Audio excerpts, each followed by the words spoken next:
아멘. 할렐루야. 여러분 사랑합니다. 사랑합니다. 사랑합니다. 오늘 본문은 유다와 예루살렘의 부자들을 향한 책망의 말씀입니다. 예루살렘의 부자들은 신앙과 세상을 한꺼번에 거머쥔 사람들입니다. 요즘식으로 말하면 성공한 그리스도인이라고 말할 수 있겠습니다. 자, 그런데 하나님께서는 그들이 얼마 가지 않아서 그들이 가진 모든 소유를 다 빼앗길 것이며 또 천국에 들어가지 못할 것이라고 말씀하셨습니다. 오늘 본문의 이야기는 예루살렘의 부자들을 향한 하나님의 책망이라고 말할 수 있습니다. 자, 오늘도 두 가지 말씀을 드릴 것인데요. 하나는 하나님께서 예루살렘의 부자들을 책망하시는 이유가 무엇일까? 일관된 탐심 때문입니다.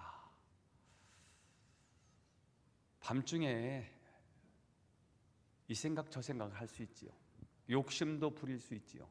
그런데 아침에 일어나면 욕심이 다 내려놓고 새로운 마음으로 출발을 해야 되는데 그 욕심이 일관된다는 게 문제입니다.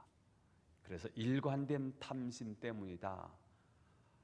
자, 오늘 1절 말씀을 읽어보겠습니다. 1절 시작.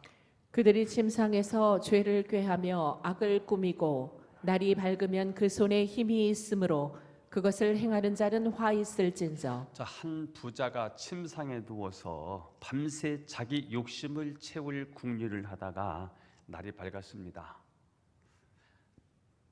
날이 밝자마자 그 계획을 실천하기 위해서 달려나가는 자는 화 있을진저, 이렇게 말씀하시는 거죠.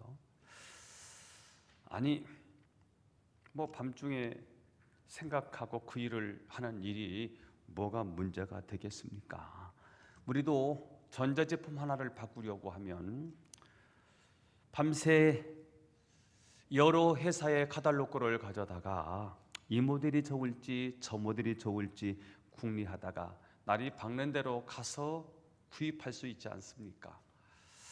아파트에 사는데 아파트 평수를 좀 좁아서 좀 넓혀야 되겠다. 그래서 밤새 부동산 정보를 가지고 따져보다가 날이 밝는 대로 부동산 중개인을 만나서 뭐 계약할 수 있는 거 아니겠습니까? 이게 뭐 그리 큰 문제이겠습니까? 더구나 오늘 본문에 보니까 그 손에 힘이 있으므로 이렇게 되어 있어요. 이 말은 자기 생각을 실천에 옮길 수 있는 돈이나 권력이 그에게 있다는 말입니다. 내 힘으로 내 일을 하는 겁니다. 뭐가 문제입니까? 내 돈으로 내가 사고 싶은 것을 사는 것입니다. 내가 필요한 거 사는 거, 그게 뭐가 문제가 되겠습니까? 자, 그런데 오늘 미가는 왜 화 있을진저 라고 하면서 저주를 퍼부어대는 것일까요? 그가 밤새 악한 꾀를 생각하다가도 날이 밝으면 나쁜 생각이면 생각을 바꿔야 되는데 일관되게 그 악한 꾀를 이루려고 달려나갔다는 것입니다. 그래서는 이것은 일관된 탐심이다. 욕심을 가질 수 있지요. 근데 욕심대로 하는 일은 다른 일이지요. 이렇게 해야지 저렇게 해야지 생각할 수 있지요. 그런데 생각한다고 다 합니까? 그런데 여기 예루살렘의 부자들은 탐심을 열어놓지 않고 탐심을 포기하지 아니하고 그 탐심을 일관되게 이루어냈다는 것이죠. 하나님은 주변에 있는 것들을 통해서 우리의 악한 마음을 바꾸어 주실 때가 많습니다. 예를 들어서 아침에 아내와 다투었던 사람이 출근하자마자 전화를 걸어서 사과하는 것은 하나님께서 그의 마음을 바꾸어 주신 것입니다. 하나님께서는 출근길에 꽃 한 송이를 보여주시면서 내가 좀 지나쳤다라고 생각하게도 하시고요. 날아가는 새 한 마리를 보여주시면서 뭐 그렇게까지 화를 낼 일은 아니었는데 라고 하면서 마음을 풀어주시기도 합니다. 자, 그런데 시간이 지날수록 화를 누구를 드리는 것이 아니라 화를 더 돋우는 사람이 있습니다. 그 사람은 출근길에 꽃이 보이는지 새가 보이는지 신경도 쓰지 아니하고 자기가 하지 못한 일만 골똘히 생각하다가 출근하자마자 전화를 걸어서 마구 욕설을 퍼부어대고요, 자기 가슴에 응어리를 풀어내기 위해서 상대방을 향해서 마구 저주를 퍼부었습니다. 그럴 때 그 광경을 다 지켜보고 계신 하나님이 계셨지요. 하나님의 마음이 굉장히 상해하신다는 거예요. 하나님이 그 모습을 보시고, 예루살렘의 부자예요, 신앙을 가지고 있는 부자가 그렇게 하는 모습을 보고 하나님이 굉장히 마음 아파하신다는 것입니다. 우리는 밤새 한 가지 문제를 가지고 씨름했다가도 아침에 되면 마음이 바뀌어야 정상입니다. 밤에는 그래 아파트 사야지, 어느 아파트 살까, 이 생각 저 생각 하다가도 아침에 일어나면 뭐 욕심을 부릴 필요가 없지, 뭐 사기는 뭘 사, 이런 식으로 바뀌어야 정상이라는 거지요. 참된 성도는 일관되게 탐심을 갖거나 화를 내거나 나쁜 마음을 가질 수가 없습니다. 왜냐하면 하나님께서 주위에 있는 많은 피조물들을 통해서 우리의 마음을 바꾸어 주시기 때문입니다. 그런데 신앙이 좋다는 예루살렘 사람들은 어떻게 했느냐? 채무자가 있어요. 이 채무자가 빚을 갚지를 않아요. 아니, 이렇게 오랫동안 돈을 안 갚다니 내일은 기필코 받아내야지 하고는 밤새 그 생각에 골몰했습니다. 자, 그런데 날이 밝아와도 그 생각을 포기하지 아니하고 그 채무자의 집을 향해서 쳐들어갔습니다. 그런데 막상 쳐들어가서 보니까 그 당사자가 수염도 못 깎은 아주 초췌한 모습으로 앉아 있습니다. 그리고 자녀들이 빽빽거리면서 막 돌아다니고요, 집은 온갖 것들이 막 널려져 있습니다. 청소도 하지 못하고요, 정말 여유가 없는, 정말 불쌍한 그런 모습들을 보게 된 거예요. 자, 그 불쌍한 모습을 보았다면 그냥 나중에 갚아요 하고 돌아와야 된다는 거지요. 자, 그런데 악한 생각을 그대로 밀어붙인 거예요. 멱살을 잡고 왜 내 돈을 갚지 않느냐, 그러면서 욕설을 퍼부어대면서 반드시 받아내야 되겠다. 그리고는 겁박을 하고 돈을 갚지 않으면 네 자녀를 다 노예로 삼겠다라고 협박을 해요. 하나님께서 그것에 대해서 지금 예루살렘의 부자들, 하나님을 알고 하나님을 섬긴다고 하는 그 부자들이 뭐가 없느냐, 측은지심이 없는 그들의 모습을 보시고 굉장히 화가 나신 거예요. 하나님의 백성들은 하나님의 마음을 갖는 거잖아요. 하나님의 마음이 어떤 마음이지? 우리를 바라보는 마음이 측은지심의 마음이지요, 불쌍히 여기는 마음이지요, 하나님의 사랑으로 우리를 바라보시는 거지요. 우리를 용서하셨어요. 우리는 용서받았기에 머리를 들고 사는 거예요. 용서받은 자가 형제를 용서하지 못하는 거예요. 우리는 하나님으로부터 1만 달란트의 빚을 탕감받은 자예요. 형제에게 100데나리온을 받아야 되는데 그거 안 갚는다고 감옥에 쳐넣은 거예요. 이걸 하나님이 굉장히 진노하고 계시는 장면이 오늘 본문에 나와 있는 것입니다. 참된 하나님의 백성은 자기 마음대로 밀어붙이지 못하고 망설이고 또 주저합니다. 계획을 다 세워놓고도 하나님의 눈치를 보면서 멈칫하는 것이 그리스도인입니다. 무엇을 하려고 결심을 했다가도 아침이 되면 주저앉아 버리고요, 남에게 독한 말을 하려고 찾아갔다가도 막상 그 연약한 모습을 보면 마음이 약해서 그 말을 하지 못하고 집으로 돌아오는 것입니다. 화가 머리끝까지 났다 할지라도 찬바람 한번 쐬고 나오면 마음이 누그러지는 것이 그리스도인입니다. 왜 이렇게 되는 것이 정상일까요? 안팎으로 그들을 견제하시는 하나님의 손길이 있기 때문인 거예요.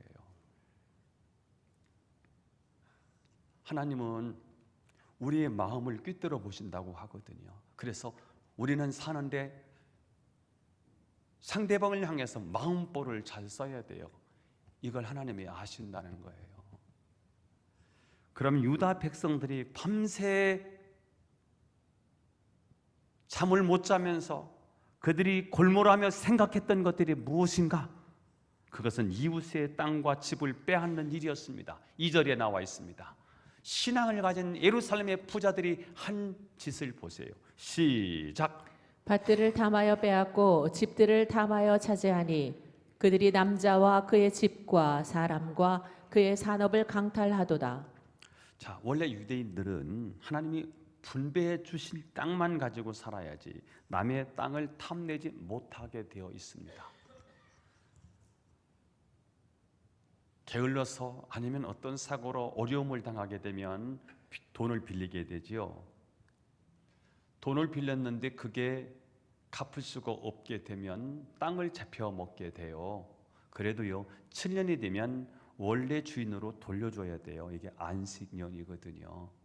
그게 안 되어도 50년째 되는 해는 희년이에요. 다 돌려줘야 돼요. 원어치를 시켜야 돼요. 자, 그러니까 그리스도인의 복은, 하나님의 백성의 복은 많은 것을 차지하는 데 있는 게 아니라 나에게 주신 것에 만족하면서 그것을 잘 활용해서 많은 이들을 기쁘게 하는데 우리의 삶의 목적이 있다는 거예요. 나를 통해서 남이 기뻐해요. 그게 우리의 삶의 목적이라는 거예요. 하나님이 그걸 원하시는 거지요. 자, 그런데 유다 백성들은 남에게 기쁨을 주기는커녕 남의 눈에 피눈물을 내면서까지 자신들의 행복을 추구하려고 하는 거예요. 이것은 하나님의 백성이 해야 될 짓이 아니라는 거예요. 이것은 하나님의 백성이 해서는 안 되는 일이라는 거예요. 그래서 오늘 하나님께서는 미가 선지자를 통해서 저주를 퍼붓는 것입니다. 자, 그렇다면 우리는 돈을 모으면 절대로 안 되는 것일까? 밤새도록 사고 싶은 것을 생각하다가 아침에 가서 사면 안 되는 것일까? 그렇지 않아요. 오늘 하나님께서 말씀하시는 요점은 우리의 미래에 대한 계획은 하나님이 직접 세우고 계시다는 사실을 믿으라는 거예요. 너희를 변화시키는 건 나다. 부자가 되게 하는 것도 나고 승진시켜주는 것도 나고 새로운 공부를 할 수 있도록 기회를 주시는 것도 나다. 내가 너의 삶의 계획을 가지고 있다는 것을 믿으라. 하나님께서는 미래를 하나님께 맡기고 하나님의 감동에 의해서 움직이라고 말씀을 하시는 것입니다. 어떤 마음이 막 분노가 치밀어 와요. 이것을 내가 가서 직접 처리하지 않으면 이게 잠잠해지지 않을 것 같아요. 그래서 밤에 어떻게 이 화를, 이 분노를 폭발할까? 어떻게 분노를 분출해야만 내 고동치고 있는 이 분노를 잠재울 수 있을까? 이렇게 해볼까? 저렇게 해볼까? 하다가도 아침에 일어나면요, 하나님의 새로운 감동을 주세요. 야, 네가 하나님의 자녀지 않니? 네가 목사지 않니? 네가 교회 직분자이지 않니? 야, 그렇게 하면 네 공동체는 어떻게 되겠니? 하나님이 이 감동을 주세요. 그러면요, 밤새 동안 그런 분노의 탑을 쌓아 올렸다가도요, 그 순간에 무너뜨리고 하나님, 제가 잘못했어요 하고 우리는 하나님의 감동을 주시는 대로 살아야 된다는 거예요. 그게 참된 하나님의 백성이라는 것입니다. 저는 여러분이 밤새 계획했던 일이 있더라도 하나님이 또 다른 감동을 주시면 그 여러분의 계획을 바꾸시고 하나님 감동 앞에 순종하실 수 있기를 예수님의 이름으로 축원합니다. 두 번째, 자, 이렇게 탐심에 빠진 자들에 대한 하나님의 계획이 무엇일까? 재앙입니다. 하나님의 심판입니다. 노예 생활입니다. 지옥입니다. 이렇게 말씀하시는 거예요. 3절을 읽어봐요. 시작. 그러므로 여호와의 말씀에 내가 이 족속에게 재앙을 계획하나니 너희의 목이 이에서 벗어나지 못할 것이요 또한 교만하게 다니지 못할 것이라. 이는 재앙의 때임이라 하셨느니라. 그러므로 여호와의 말씀이 내가 이 족속에게, 이 족속이에요. 이 족속이 누구예요? 이 인간아, 이게 뭐예요? 하나님을 떠났다는 거죠. 이 족속이 누군데요? 하나님의 백성이 이 족속에게 재앙을 계획하나니, 하나님이 이 족속에게, 유다 백성들에게, 예루살렘의 부자에게 재앙을 계획하나니 너의 목이 이에서 벗어나지 못할 것이요 또한 교만하게 다니지 못할 것이라. 이는 재앙의 때임이니라 하셨느니라.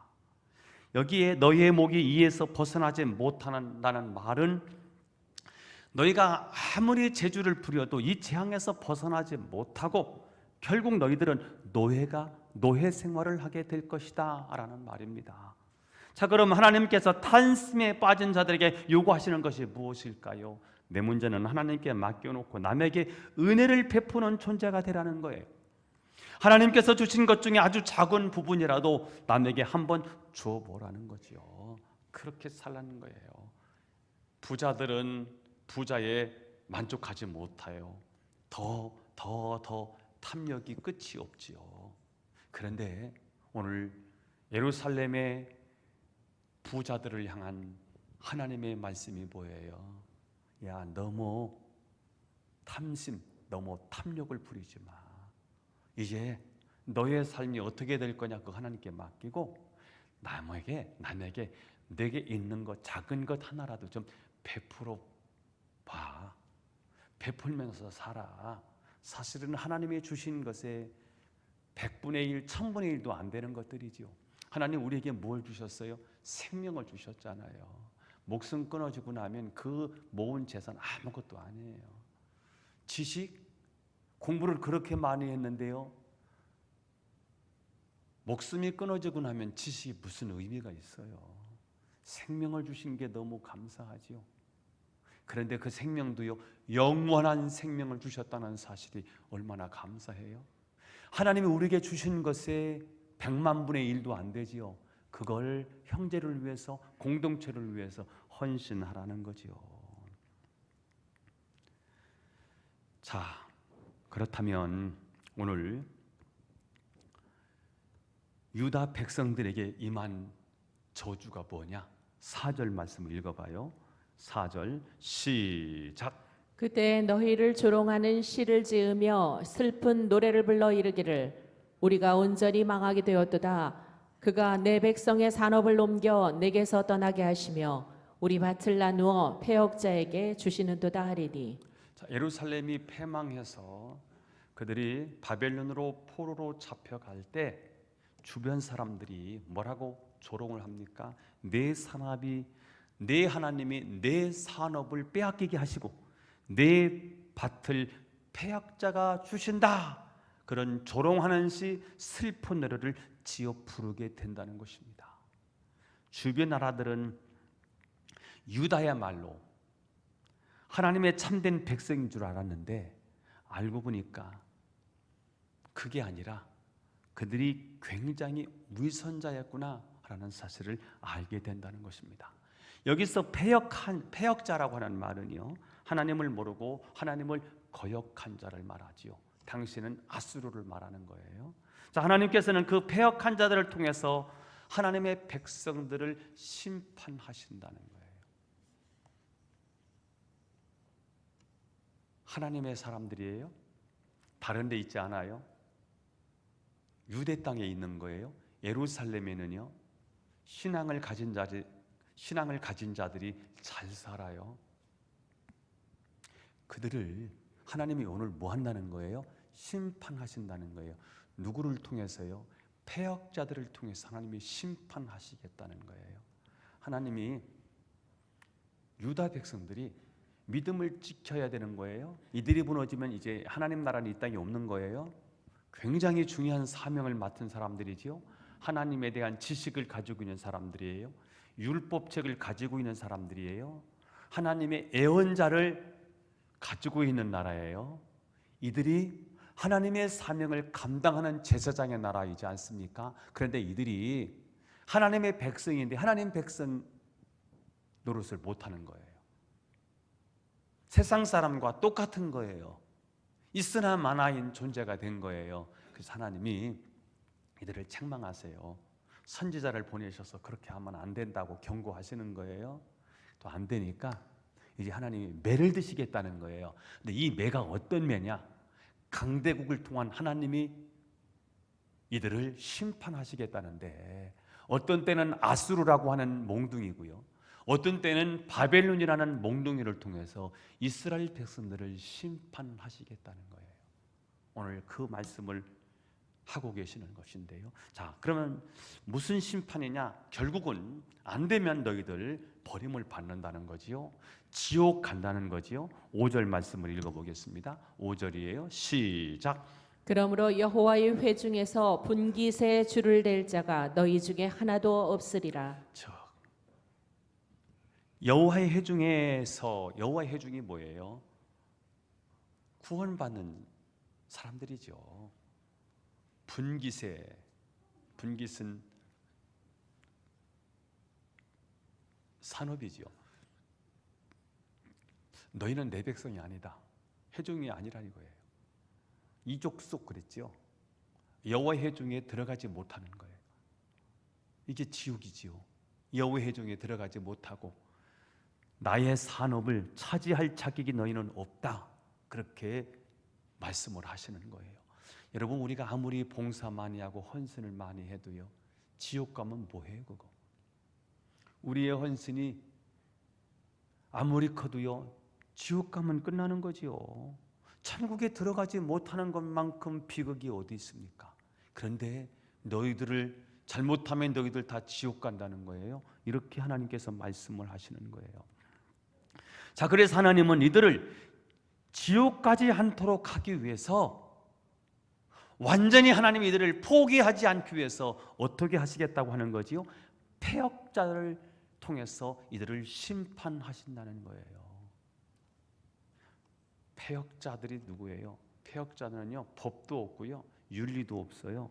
남의 것을 마구 차지하기 위해서 물불을 가리지 않는 사람들이죠. 부모 자식 가리지 아니하고 행패를 부리는 사람들이 행악자입니다. 자, 그런데 유대 백성들이 이런 패역자들에게 굴복하게 됨으로써 자신들이 얼마나 보잘것없고 무가치한 삶을 살았는지를 깨닫게 된다는 거예요. 자, 그래서 하나님께서는 이 유다 백성들이 야, 우리 이렇게 살다가 다 지옥 가겠어 라고 깨닫고 돌아올 것을 기대하시는 거예요. 하나님의 심판 속에는 이들이 채찍을 맞고 아파서 사랑을 깨닫고 하나님께로 돌아올 것에 대한 기대감이 있는 거예요. 하나님은 심판하신다는 거예요. 그런데 이 심판 속에 무엇이 들어있습니까? 하나님의 이스라엘 백성들을 향한 구원, 이스라엘 백성들을 향한 하나님의 사랑이 담겨 있는 거예요. 우리는 탕자의 비유를 너무나도 잘 알고 있지 않습니까? 아버지와 함께 살 때 행복했어요? 아버지가 가지고 있는 것이 다 내 겁니다. 아버지의 축복이 다 내 축복이고 아버지의 가지고 있는 그 모든 것을 다 내가 누릴 수 있는 거예요. 왜요? 아버지의 아들이니까요. 함께 있을 때는 아버지의 덕인 걸 몰라요. 생각해보면 분명히 아버지의 영향력 아래 있고요, 아버지의 권세, 아버지의 능력 아래 내가 이만큼 혜택을 누리고 살고 있는 거예요. 그런데 함께 있을 때는요, 이 고마운 걸 몰라요. 공기가 이렇게 흔하니까요, 공기의 고마움을 몰라요. 물이 이만큼 험하니까요, 물이 귀한 걸 잘 몰라요. 성도들이 이렇게 있으니까요, 성도의 귀한 걸 잘 몰라요. 사라지고 나면 공기가 그렇게 귀하네요, 물이 그렇게 귀하네요. 아버지와 함께 있을 때는 그냥 이게 당연한 줄 알았어요. 근데 아버지 품을 떠났어요. 아버지 말씀이, 아버지의 잔소리가 이제 싫어. 이제는 내 마음대로 살고 싶은 마음이 있는 거예요. 내 욕심대로 자아 성취도 해가면서 내가 한번 계획하고 내가 마음먹은 대로 그렇게 살고 싶은 욕망이 있는 거예요. 그래서 아버지한테요. 아버지가 돌아가시면 저에게 주실 분깃 있지요. 그 재산 절반 저에게 주십시오 해서 아버지한테 부탁을 했더니 이 아버지가 얼마나 좋은 아버지인지요. 세상에 있는 아버지는 이렇지 않아요. 따질 거예요. 근데 하늘에 계신 아버지는요, 묻지 않으세요. 달라고 하니까요, 그냥 주세요. 그리고는 이 재산을 가지고 먼 나라로 간 거예요. 먼 나라라는 말은 뭐예요? 아버지 품을 떠났다는 거예요. 아버지하고 신앙과 너무 멀리 떨어져 있다는 거지요. 먼 나라로 간 거예요. 할 수 있을 줄 알았어요. 그냥 돈을 투자하면 돈이 벌리는 줄 알았어요. 돈 버는 것이 얼마나 어려운지를 아버지 품을 떠나서 그제서 알기 시작하는 거예요. 자기가 지금까지 이렇게 누렸던 것은 아버지의 능력이고 아버지의 영향력 아래에서 온 축복이라는 사실을 알기 시작하지요. 근데 아버지가 준 돈을요, 그냥 날려버려요. 어떻게 쓰지요? 율법이 있어야 된다니까요. 잔소리가 있어야 된다니까요. 여러분, 목사의 잔소리도 필요하고요, 부모의 잔소리도 필요해요.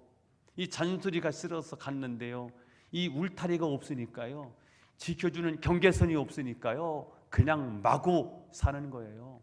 욕심내려 그냥 사는 거예요. 즐거운 대로 그냥 사는 거예요. 그랬더니 금방 가지고 있었던 재산을 탕진해버리고 말아요. 그리고 거지가 돼요. 지엽 열매는 돼지 사료인데요, 돼지가 먹을 수 있는 그 지엽 열매도 아무도 주질 않아요. 빈털터리가 돼요. 알거지가 됐어요. 그때 누가 생각나냐면 아버지가 생각나는 거예요. 아버지가 스스로 깨닫고요, 아버지와 함께 있었다면 이렇게 생각이 되는 거예요. 그래서 아버지 품으로 돌아오는 거지요. 이 자리가 필요해요. 이렇게 비참한 이유는 내가 아버지를 떠났기 때문이구나. 그러면 아버지께로 돌아가야 되겠구나. 그리고 변하여 새 사람 돼서 돌아오잖아요. 이게 집에 있을 때는 못 느꼈어요.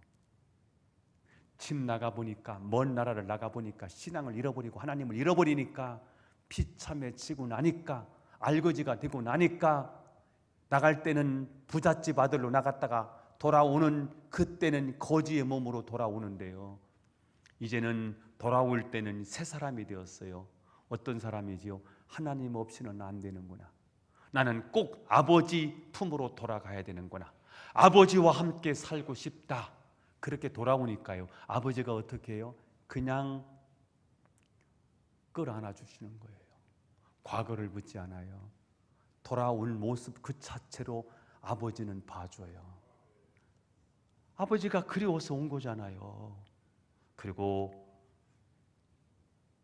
반지를 끼워주고 옷을 갈아입혀주고 목욕을 시켜주고 그리고 잔치를 벌여주고, 그래서 아들의 신분을 인정해 주는 거예요. 이 아버지, 어떤 아버지지요? 아들이 변하여 새 사람 되어 돌아올 수 있다면 내 재산 절반이라도 나는 포기할 수 있다. 이 아버지예요. 자기 재산 절반을 포기할 수 있는 아버지의 사랑, 이분이 하나님 아버지잖아요. 형은 물어요. 야, 돈 어디다 갖다 썼어? 뭐 하다가? 너 무슨 짓 하다가 돈 다 날리고 돌아왔어? 이게 형의 이야기지요. 그런데 아버지는요, 과거를 묻지 않아요. 돌아왔으면 된 거예요. 이게 아버지의 마음이잖아요. 오늘 이스라엘 백성들을 대하시는 하나님의 마음이 동일한 거예요.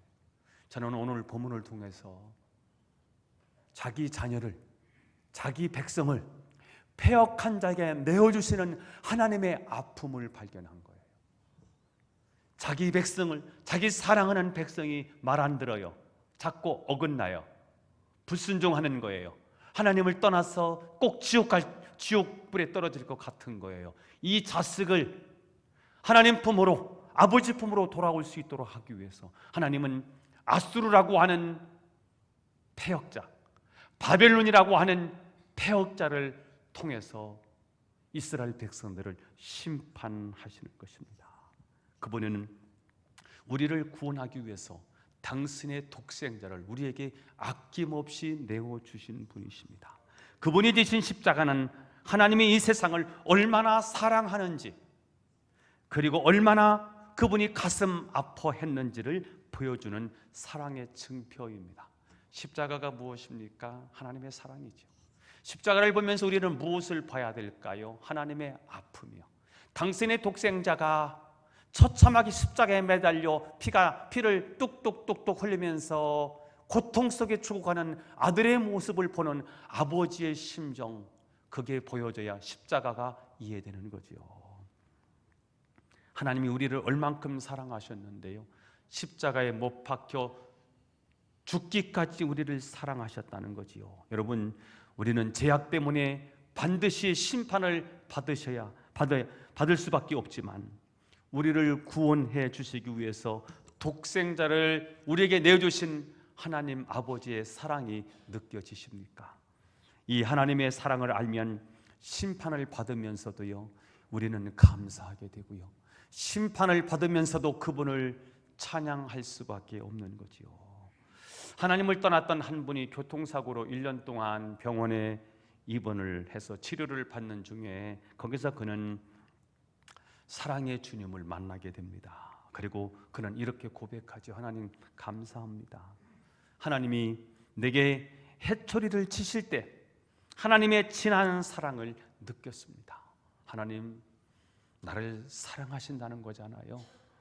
나를 교통사고를 통해서 1년 동안 꼼짝 못하게 하시면서 당신이 나를 얼마나 사랑하는지를 이 회초리를 통해서 깨닫게 해주셨잖아요. 하나님, 나는 하나님 앞에 어긋난 길을 가고 불순종의 길을 가고 하나님이 원하는 삶은, 하나님이 원하시는 삶과는 180도 다른 삶을 살았지만 그럼에도 불구하고 나를 포기하지 아니하고 여전히 사랑하셔서 나를 심판하시면서 나를 사랑하신다는 증거를 보여주셨지요. 하나님 감사해요. 하나님이 때리시는데 눈물이 나는 거예요. 아파서가 아니라 감격해서 우는 거지요. 저는 여러분이 그런 사랑이 느껴져서 그 사랑 앞에 굴복하고 하나님, 나를 사랑하신다는 말이죠. 하나님 감사해요. 그래서 그분을 좀 찬양하는 저와 여러분이 됐으면 좋겠습니다. 복음성가가 생각이 났습니다. 아바 아버지, 아바 아버지, 나를 안으시고 바라보시는 아바 아버지, 아바 아버지, 아바 아버지, 나를 도우시고 힘주시는 아버지, 주는 내 마음을 고치시고 볼 수 없는 상처 만지시네. 나를 아시고 나를 이해하시네. 내 영혼 새롭게 세우시네. 이 찬양이 생각이 났습니다. 아바 아버지, 나를 안으시고 바라보시는 아바 아버지, 나를 도우시고 힘주시는 아바 아버지, 주는 내 마음을 고치시고 볼 수 없는 상처를 만지십니다. 나를 아시고 나를 이해하시네. 내 영혼을 새롭게 세우시네. 그분이 저와 여러분이 하나님 아버지이십니다. 여러분, 내 욕심대로 안 되고 내 계획대로 안 될 때, 그때는 하나님이 내 삶을 개입하신다고 믿으셔야 합니다. 하나님은 내 아버지이시기 때문에 내 필요를 다 알고 계시는 분이십니다. 내가 밥 3끼 먹어야 하는데, 내가 옷을 입고 살아야 되는데, 집에서 자야 하는데, 이 사실을 우리 주님은 다 알고 계십니다. 그런데도 주시지 않는다면 그것은 무엇인가 특별한 계획과 은혜가 준비되어 있다는 뜻이라는 사실을 여러분 믿게 되기를 축복합니다. 여러분, 욕망이 나를 부채질할 때, 욕심이 나를 향해서 계속해서 유혹할 때 어떻게 해서든지 브레이크를 잡으시고 하나님의 때를 기다리셔야 됩니다. 여러분, 하나님이 우리에게 원하시는 것은 엄청난 헌신의 삶이 아닙니다. 하나님께서 원하시는 것은 지극히 작은 것을 남에게 주는 삶이고 하나님 앞에 조금만이라도 머뭇거리는 삶입니다. 우리는 생각하면 생각을 그냥 해버리고 맙니다. 마음이 요동치면 그 마음이 요동치는 대로 해붙이고 맙니다. 하나님은요, 사람을 통해서, 환경을 통해서, 말씀을 통해서요, 하나님 우리에게 새로운 감동을 주십니다. 화가 났다고 화처리를 다 하시면 안 됩니다. 분노가 일어난다고 해서 그 분노를 다 처리하시면 안 됩니다. 내가 가서 이 말을 꼭 해야 돼, 그 말은 하시면 안 됩니다. 그래서 그 말을 하면 주워 담을 수가 없어요. 그래서 그 말은 하지 말아야 돼. 내가 가서 이 말을 반드시 하고 말 거야. 그 말을 안 하면 공동체가 아름다워져. 근데 그 말을 해버려. 그러면 내 마음은 풀릴 수 있어. 그러나 공동체는 힘들어져. 그래서 여러분, 오늘 말씀을 정리하는 겁니다. 예루살렘의 부자들이에요. 신앙도 갖고 돈도 가진 사람들이에요. 다 가진 거지요. 근데 이들이 하나님이 보실 때 마음에 안 들어. 그래서 하나님이 책망하세요.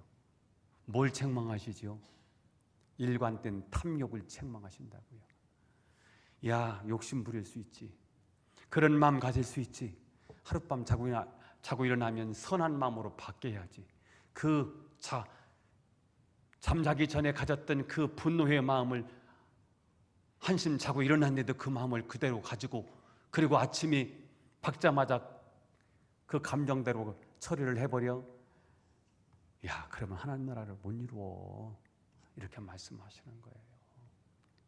오늘 하나님이 그들을 책망하시는데요, 뭐라고 경고하시죠? 심판하신대요. 재앙이라는 거예요. 그런데 이 심판 속에는 하나님의 사랑이 담겨 있는 거 있죠. 하나님은 그런 분이세요. 오늘 하나님의 사랑을 기억하시면서 도저히 용서할 수 없는 죄를 용서하신 그분이 우리를 사랑으로 대하신다면 우리도 그렇게 대하시면서 이 공동체가, 여러분의 가정 공동체가 아름다운 공동체가 되는 일에 여러분이 쓰임받게 되기를 주 예수님의 이름으로 축원합니다. 기도하겠습니다. 하나님 아버지, 감사하고 주님을 찬양합니다. 예루살렘의 부자들을 책망하시는 이유가 일관된 탐심이라는 사실을 알았습니다. 탐심에 빠진 자들에 대한 하나님의 계획은 재앙인데 그 재앙 속에서도 하나님의 사랑을 발견하게 하옵소서. 하나님이 나를 치셨는데 감격해서 눈물이 나옵니다. 그 사랑이 느껴져서 감사하고 찬양하는 우리들이 되게 하옵소서. 예수님의 이름으로 기도하옵나이다. 아멘.